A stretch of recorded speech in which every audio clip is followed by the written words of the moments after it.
Social media detox yang hari ini pengen kau ajak kalian untuk diskusi tentang hal itu. Kamu nggak sih? Aku dari SMA nggak pernah ada di grup kelas. Oh iya ya. Even sampai kuliah loh, seriusan.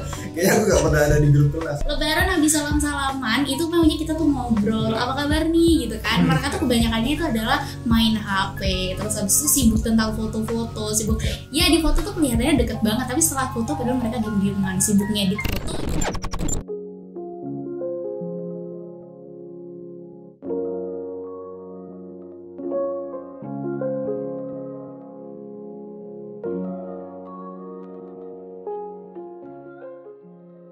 Oke, kita lanjut lagi ya. Mungkin kita langsung ke pembahasan yang lain tentang, bukan yang lain sih, masih yang tadi. Tapi ini lebih ke aku pengen tahu bagaimana perbedaan antara before and after kalian melakukan detoksifikasi. Gimana nih? Cerita lah sedikitnya mungkin dari Ratu deh. Dipakai ya sekarang. Emang jelek nih. Bedanya apa ya? Mungkin sekarang itu aku jadi nggak disibukin sama takut diomongin apa gitu. Ya masih ada lah, aku nggak orang yang sempurna yang langsung bisa berubah dengan satu kali untuk detox gitu. Tapi itu setidaknya itu berkurang gitu. Aku nggak terlalu mikir, ini kok mataku kelihatannya nggak sama ya kanan kiri ya, kok alisnya beda sebelah ya, kayak gitu. Hal-hal yang kecil kayak gitu nggak muncul gitu. Atau mungkin aku pingin coba untuk upload kegiatanku, misalnya aku siaran nih, nggak takut lagi diomong, enggak nanti diomongin orang ntar dibilang sombong kayak gitu. Itu tuh nggak lagi jadi hal yang aku pikirin gitu ketika aku mau ngekspresiin sesuatu gitu. Akhirnya hidup kayak gitu tuh jadi lebih enak loh gitu, jadi lebih plong, mau ngapa-ngapain itu lebih berani gitu. Dan lagi tuh kita tuh jadi ngerasa kalau diri kita tuh cukup gitu. Yes, that's right. Kan jadi seneng gitu. Kalau misalnya kemarin kan kayak kurang aja, kenapa ya, apa ya, kok rasanya tuh badanku kurang gimana, aku tuh kalau ngomong kok kayak gini banget cara ngomongnya, atau ini kurang itu. Nah kalau sekarang tuh jadi ngerasa ini cukup gitu. Oke. Gitu. Jadi berdampak. Ya, berdampak. Mungkin nggak sama buat orang lain, tapi setidaknya buat aku tuh kayak gitu. Dan lagi ini sih, kalau misalnya ada masalah atau apa kayak gitu ya, aku tuh ngerasa lebih punya solusi yang cepet gitu dengan cara aku sekarang tuh lebih terbiasa untuk ngomong sama orang-orang yang ada di sekitarku. Misalnya kok aku ada masalah kayak gini ya, gimana ya gitu. Atau misalnya aku ngerasa tersinggung sama sikap orang lain. Misalnya dulu tuh kalau kayak gitu kan aku nyindir balik nih gitu. Nah sekarang tuh lebih ke kamu kok kemarin ngomong kayak gini ya, ada apa ya. Nah ternyata tuh masalah-masalah kayak gitu kalau diselesain tidak dengan sosial media, itu tuh jadi cepet loh selesainya gitu. Aku baru tahu Ratu ternyata bisa counter attack ya. Aku dulu suka nyindir. Jadi maaf ya yang dulu pernah aku sindir gitu, tolong dimaafin. Makanya maksudnya aku bilang kau ini perempuan yang tough gitu kan. Itu ada maksudnya, ini yang maksud. Gitu ya. Gitu loh. Bisa counter attack loh dia. Bisa. Enggak, aku tuh orangnya emang gitu defensif gitu kan. Tapi sejauh ini ada nggak sih kemungkinan buat balik lagi sama media sosial terus? Oke nih, udah tahu triknya nih, udah pernah terjadi nih. Balik lagi. Kau udah tahu polanya lah istilahnya. Ada nggak sih? Jadi kemarin itu setelah waktu kita udah mau mulai masuk skripsi gitu ya, itu tuh belum yang ngerjain banget, tapi kuliah juga udah nggak ada gitu kan. Itu kan biasanya kita punya spare waktu yang banyak gitu kan. Nah itu tuh di situ tuh mulai kayak kok buka Instagramnya jadi lebih lama ya. Kalau misalnya kalian lihat di rata-rata waktu buka Instagram tuh kan ada tuh di Instagram. Aku nggak pernah lihat. Ada tuh gitu. Itu tuh bisa sampai 4-5 jam sehari itu aku make gitu kan. Dan itu tuh enak gitu, kerasa sendiri gitu di badan tuh enak banget. Apaan sih gitu. Terus kalau udah kayak gitu biasanya aku milih untuk uninstall, terus misalnya aku main kah gitu. Aku misalnya apa kayak baca apa kayak yang lagi seru sekarang dibaca gitu kan. Sigap. Langsung kayak gitu. Dengan karena aku udah pernah ngerasain, ternyata enak, nggak tergantungan sama ini. Akhirnya tahu nih perasaan kalau udah nggak enak, inget rasanya enak, jadi mau nih kita selesai. Kakak gimana Jos? Kayaknya aku nggak pernah ngalamin sih. Sejauh ini aku lakukan kayaknya bukan orang yang tertarik sama media sosial. Even make ya pasti lah kan. Make pasti. Dan sebagainya. Karena itu kebutuhan lah ya pastinya. Tapi kalau misalnya kayak media sosial yang lebih mainstream ini kayak Instagram, Facebook, Twitter, even Twitter pun dari awal nggak pernah pakai dari awal sampai sekarang. I can relate ya. Tapi itu kalau tentang ternyata ada istilah dari detoksifikasi dari media sosial. berarti selama ini aku lakukan sebenarnya nggak detox ya, cuma emang behaviornya aja. Tapi kalau misalnya ternyata ada itu gitu, aku lebih mikir kayak wah ternyata orang tuh sereaktif itu ya sama media sosial. Ternyata sampai bisa ada gitu. Insecure gara-gara ngelihat misalnya gambar orang, konten orang atau suksesnya orang gitu kan, sereaktif itu gitu. Oh ternyata itu berdampak besar media sosial ini ya terhadap individu. Bagusan. Kalau di aku sih pasti pernah. Kalau di aku ya, kalau yang kurasakan perbedaannya sejauh ini, sudah aku buatin nih. Kayak, oh ternyata konsepnya gini sudah aku buat kayak gitu. Tapi bohong sebenarnya. Enggak. Maksudnya gini. Jadi yang kurasakan before and afternya, sebenarnya yang pertama aku lebih produktif ya kalau nggak pakai sosial media. Ini afternya. Kalau yang sebelumnya kan karena aku aktif di sosial media, aku menghabiskan waktuku ya di Instagram atau di Facebook misalkan kayak gitu kan. All the time scrolling things kan. Random aja, kayak apapun yang masuk di berandaku ya aku liatin. Misalkan kadang kalau yang sekarang sih udah enggak, karena jarang buka, akhirnya aku bisa punya waktu untuk yang lain dikerjain, lebih produktif intinya, dan punya banyak waktu ke keluarga dan sekitarnya pastinya. Dan itu yang kurasain sih. Dan juga terkadang ya yang aku sadari, sosial media itu bisa menjadi distraksi. Misalkan tugas kalau misalkan kita kurang fokus atau bingung, mesti buka Instagram, sosial media pastinya untuk simply just membuang waktu gitu loh. Dan menurutku itu kurang baik kalau menurutku ya. Jadi dan aku coba beberapa waktu ya nugas, tapi aku nggak ada HP, aku tinggalin jauh-jauh gitu. Dan itu efeknya adalah aku bisa lebih fokus dan aku bisa lebih cepat selesainya. Dan efeknya bisa sebesar itu hanya dengan ignore Instagram anything. Terus yang lainnya lagi juga adalah kepekaanku terhadap lingkungan, seperti yang udah aku sebutkan, lebih tinggi. Dalam artian kayak aku lebih tahu kondisi aslinya gitu loh, dalam suatu keadaan. Lebih peka lagi gitu loh. Ya.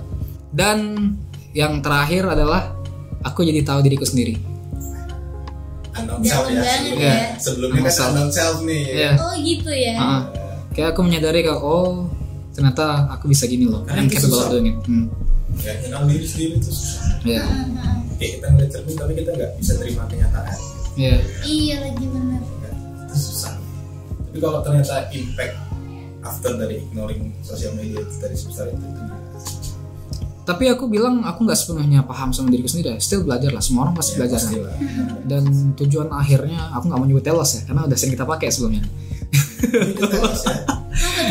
Telos itu ujung atau tujuan kita, tempat yang indah ingin kita tuju. Sebenarnya penggunaan telos lebih tepatnya ke ini sih, ke misalkan kita punya suatu misi yang bagus nih kan.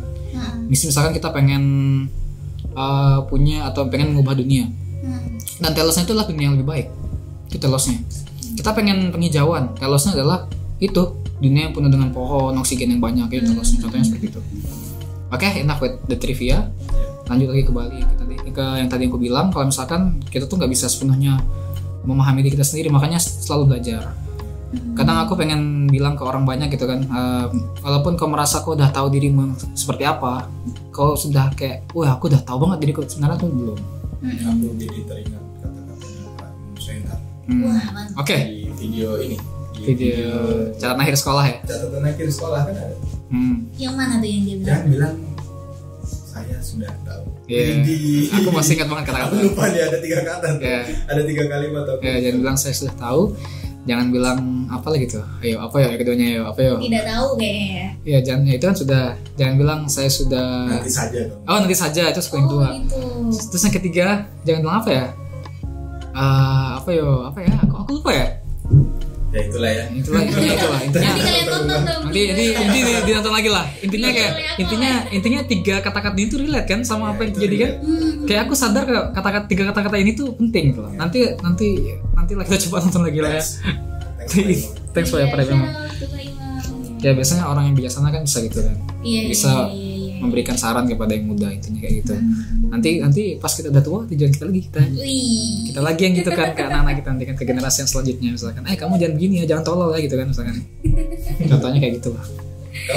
Kalau misalnya kalian sekarang gitu kan udah pernah ngelewatin tahap itu kan, tips gitu atau cara mendeteksi gitu, ada ini indikasi orang yang bakal kena nih gitu. Yang seharusnya ini kalian harus sudah detox sebaiknya gitu, atau termasuk tips-tipsnya deh. Ya, Aja tuh. kayak pengen tahu juga nih dari Ratu. Wih, Karena dia tips-tipsnya. ngelakuin baru-baru ini. Oh, iya. Ngelakuin. Kalau aku udah kayak udah lupa kayaknya. Ngelakuin atau enggak? Saya tidak pernah melakukannya. Udah lama juga sebetulnya aku melakukannya sih. Oh iya. Tapi iya. itu tadi sih intinya kalau kamu udah nggak happy gitu ya, setelah buka itu nggak happy, itu tuh berhenti deh gitu. Sama coba track ini deh, apa namanya, Instagram itu punya fitur kalau misalnya kamu udah 1 jam buka Instagram gitu ya, entah itu secara terpisah-pisah, pokoknya dalam 24 jam udah 1 jam, itu tuh dia bakalan kasih notification Yes. gitu. Kamu tuh udah spend an hour kayak gitu kan. Nah kalau coba deh batasin diri, oke deh sehari ini aku cuma harus buka sejam doang kayak gitu. Ya harus disiplin gitu, kalian nggak harus sempurna, nggak harus langsung berhasil gitu, tapi kan berusaha gitu. Sama yang lain coba deh explore yang ada di kanan kirinya gitu kan. Apa namanya, dulu aku mikir kalau misalnya aku kerja di media informasi berarti aku harus tahu banget nih apa yang terbaru di Instagram. Ternyata tuh enggak gitu. Di sebelah kananku, sebelah kiriku itu ternyata banyak banget informasi yang juga asik banget nih buat dibaca gitu. Dan ternyata nggak banyak orang itu ngelihat gitu kan. Ngelihat pakai mata sendiri tuh lebih enak kok daripada ngelihat dari lensa kan ya. Benar. Jadi coba explore yang ada di kanan kiri gitu, kalian akan dapat sesuatu yang lebih banyak lah dan lebih otentik gitu jadinya gitu. Oke. Kalau aku simply aku bakal bilang gini aja sih. Kalau misalkan kau udah capek dan merasa ada yang salah atau stres ya, udah coba berhenti dulu ke sosial media ya kan. Keluar deh, ketemu sama teman, nongkrong. Iya lagi. Gitu. Nongki aja. Nongki aja, jangan HP lagi. Jangan ada HP tapi. Iya benar. Tinggal aja deh di Tinggal dulu rumah, aja HP-nya. Punya masalah apapun, stop. Jangan lihat HP. Boleh sih kalau misalkan Google itu kan nggak masalah. Tapi yang lebih baik adalah coba bicarain sama teman-teman tongkrongan, itu lebih baik. Atau kalau yang lebih baik lagi orang tua sekalian nggak masalah ya kan. Kalau orang tuanya bisa, lebih proper lagi. Atau consult sama yang profesional. Atau consult profesional aja sekalian. Itu nggak apa-apa banget kok. Itu mah lebih bagus lah. Intinya jangan mempersulit diri lah ya. Kadang walaupun kadang kalau misalkan kau merasa lebih baik menggunakan sosial media ini untuk sharing penyakitmu, penyakit sih kayak masalahmu, tapi itu bukan solusi yang terbaik atau hal yang terbaik bisa dilakukan. Lakukanlah yang sudah aku sebutkan tadi. Coba nongkrong dulu sama teman-teman. Keluar. Kita punya aura negatif misalnya, tapi teman-teman kita punya aura positif, bakal dapat tuh, ketarik tuh pasti. Karena kita nggak tahu kan. Mereka nih ada masalah atau kita kan nggak tahu. Yang kita tahu kita doang yang punya masalah kan. Ya udah. Dengan simply ngobrol dengan mereka, will heal gitu. Kan nggak ada yang tahu kan. Bisa mengobati. Ternyata teman ngomong apa kayak gitu. Atau dia nge-healing kita. Karena kita tuh nggak bisa ngelawak dan ketawa sendiri gitu loh. Iya sih, kecuali emang udah ini sih. udah mental breakdown kan. Nah itu lagi kan. Mungkin bisa. Iya. Jadi seperti tragedi kemarin. Wah, apa nih gagal sendiri nih.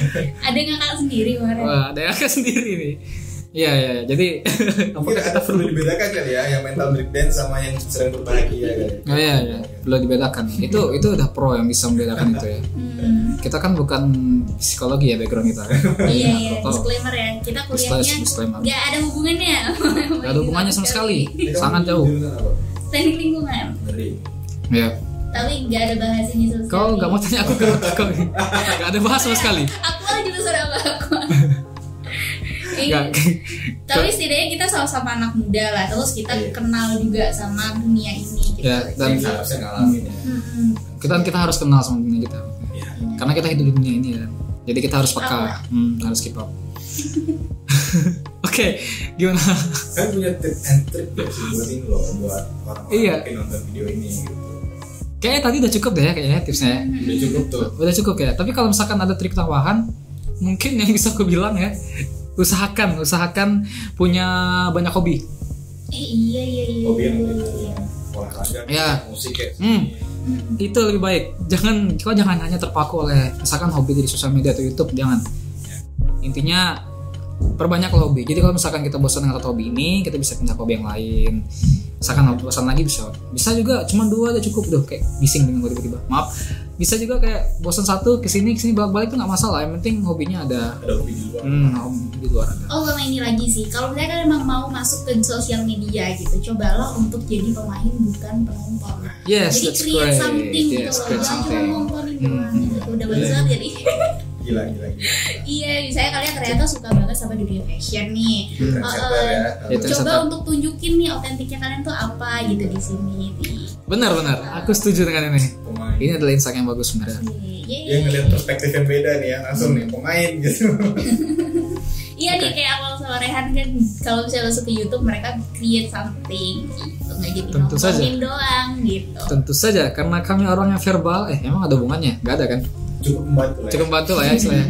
Jadi ketika kalian nonton itu bukan cuma buat buang waktu, adalah emang benar-benar research nih untuk cari ide, untuk cari tahu Cari gitu ide, ya. belajar ya kan. Seperti episode sebelumnya, kita mau jadi promotor ya kan? Oh iya, Tahu. mantap Iya. banget. Tahu mau jadi promotor.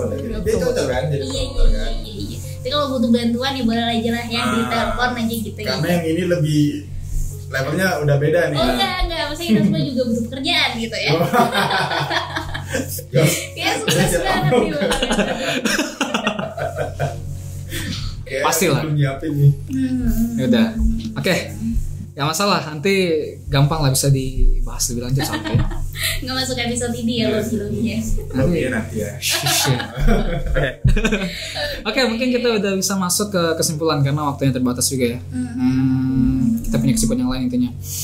Oke, dari apa yang udah aku simpulkan dari semua yang kita bahas adalah di sini bagaimana social media detox itu harus lebih diperhatikan dan diketahui banyak orang. Karena yang pertama, orang tuh nggak sadar sebenarnya kalau misalkan mereka tuh bisa stres diakibatkan oleh sosial media terkadang. Dan mereka juga kadang nggak tahu apa proper ways untuk bisa healing diri mereka sendiri. Nah, itu termasuk ke situ. Ini sebenarnya ada kaitannya dengan mental illness dan lain-lain ya. Tapi kita nggak ngebahas itu lebih dalam ya kan, karena kita lebih fokus ke social media detox. Dan nanti tadi ada beberapa tips and tricks yang sudah kita sampaikan dan beberapa mungkin akan kurekap ulang di sini. Yang pertama, coba untuk kalau dari aku ya, coba untuk bisa perbanyak hobi, ya kan? Terus yang kedua, bisa juga untuk bisa lebih peka terhadap lingkungan atau coba explore kiri kanan kalau bilang Ratu ya kan? Lebih banyak jalan-jalan lah intinya kalau gampangnya seperti itu. Atau tambahan yang lainnya lagi, bisa juga kayak jadikan diri kita itu sebagai pemain kalau kata Ratu. Itu gila. Jangan jadi penonton, karena kalau kau pemain kan kau akan fokus dengan skripmu, kau akan fokus dengan apa yang kau tulis ya kan di belakang layar. Kalau yang penonton kan ya cenderungnya menikmati dan following ya kan. Kalau kau yang membuat arus dan arusnya itu bisa bagus, gimana ya gambarnya tuh gini, kayak ada ikan gede yang buat arus ya kan, karena ikan kecil itu merasa arusnya aman nih, bisa menuju tujuan yang bagus, jalan. Mungkin itu lebih baik. Oke, mungkin dari 3 poin itu menurutku udah cukup bagus. Kalau misalkan bagaimana menjadi sosial media, bukan menjadi sih, bagaimana melakukan social media detoxification yang baik, mungkin bisa jadi kayak gunakan secara bijak lah. Belajar untuk menggunakannya secara bijak.